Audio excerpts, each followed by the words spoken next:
Assalamualaikum warahmatullahi wabarakatuh. Perkenalkan, nama saya Soebah Aslamia dari jurusan Farmasi angkatan 2021. Di sini saya ingin membahas 3 materi. Yang pertama adalah jaringan epidermis, yang kedua adalah morfologi daun majemuk dan pilotaksis, dan yang ketiga adalah modifikasi akar, batang, dan daun. Materi pertama adalah jaringan epidermis. Jaringan epidermis merupakan jaringan yang ditemukan pada lapisan terluar atau jaringan yang terdapat di permukaan setiap organ tumbuhan. Jaringan epidermis pada umumnya terdiri dari satu lapisan saja, namun beberapa tumbuhan ada yang memiliki banyak lapisan. Secara umum, jaringan epidermis berfungsi sebagai pelindung atau sebagai perantara dengan lingkungan sekitar. Berbagai jaringan epidermis pada tumbuhan dapat mengalami modifikasi, terutama pada daunnya. Pada daun, jaringan epidermis mengalami modifikasi menjadi stomata, atau yang lebih dikenal dengan mulut daun. Stomata pada umumnya dibangun oleh sel penjaga, yang berfungsi untuk mengatur, membuka, dan menutupnya stomata. Setiap jenis tumbuhan mempunyai struktur sel epidermis yang berbeda. Perbedaan struktur sel epidermis dapat berupa bentuk dan susunan sel epidermis, letak atau kedudukan stomata terhadap sel tetangga, arah membuka stomata, bentuk stomata, jumlah sel epidermis dan stomata, jarak antara stomata dan panjang sel epidermis dan stomata. Secara morfologi, ada 4 tipe utama stomata pada dikotil berdasarkan susunan sel epidermis yang berdekatan dengan sel penjaga, yaitu tipe anomositik, yaitu sebagai sel penjaga yang dikelilingi oleh sejumlah sel tertentu yang tidak berbeda dengan sel epidermis yang lainnya dalam bentuk maupun ukuran. Yang kedua adalah tipe anisositik, yaitu sebagai sel penjaga yang dikelilingi oleh 3 sel tetangga yang ukurannya tidak sama. Yang ketiga adalah tipe parasitik, yaitu setiap sel penjaga bergabung dengan satu atau lebih sel tetangga. Sumbu membujur sejajar dengan sumbu sel penjaga dan aparatur. Dan yang terakhir adalah tipe diasitik, yaitu setiap stomata dikelilingi oleh 2 sel tetangga. Pada berbagai spesies tumbuhan, jaringan epidermis dapat mengalami modifikasi menjadi trikoma. Trikoma pada tumbuhan ada yang menghasilkan kelenjar dan ada yang tidak berkelenjar. Trikoma merupakan salah satu derivat dari epidermis yang berasal dari bahasa Yunani, yang artinya rambut-rambut yang tumbuh dan berasal dari sel-sel epidermis dengan bentuk, susunan, serta fungsinya yang memang bervariasi.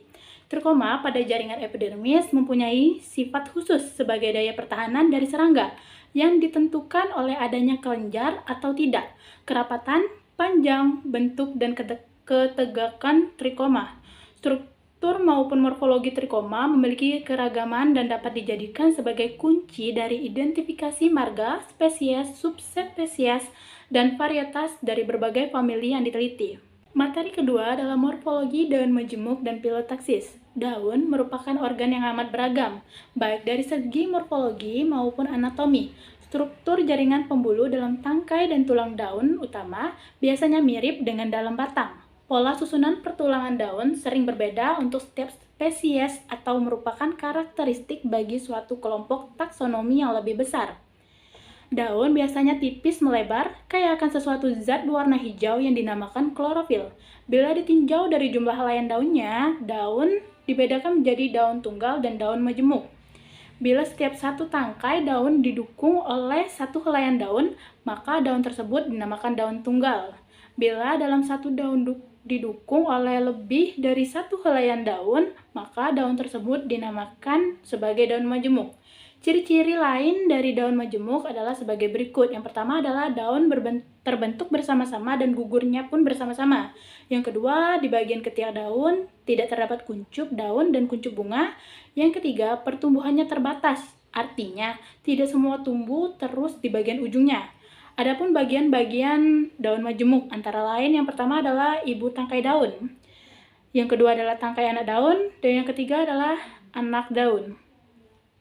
Menurut susunan anak daun pada ibu tangkainya, daun majemuk dibedakan menjadi 4 kelompok.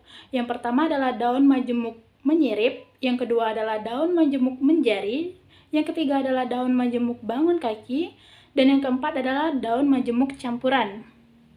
Duduknya daun pada batang dikenal dengan istilah pilotaksis. Tata letak daun pada batang ditempuh dengan 2 jalan. Yang pertama adalah membuat bagan atau skema letak daun, dan yang kedua adalah membuat diagram tata letak daun. Materi ketiga adalah modifikasi akar, batang, dan daun. Bagian tumbuhan terdiri dari 3 organ dasar, yaitu akar, batang, dan daun. Bagian-bagian lain merupakan modifikasi salah satu dari ketiga bagian pokok tersebut, atau juga kombinasi dari bagian-bagian pokok tersebut. Adapun macam dari modifikasi antara lain yang pertama adalah kuncup, atau yang juga dikenal dengan gemah, merupakan bagian tumbuhan yang sesungguhnya adalah calon tunas, terdiri dari calon batang beserta calon daunnya. Yang kedua adalah rimpang, atau rizom yang merupakan batang beserta daunnya yang terdapat di dalam tanah, bercabang, tumbuh mendatar, dari ujungnya dapat tumbuh tunas yang nantinya akan menjadi tumbuhan baru. Rimpang selain sebagai alat perkembangbiakan juga sebagai tempat penimbunan makanan cadangan. Yang ketiga adalah umbi atau tuber yang merupakan suatu badan bentuk bulat, besar, tempat penimbunan makanan cadangan, dapat merupakan modifikasi dari batang atau juga modifikasi dari akar.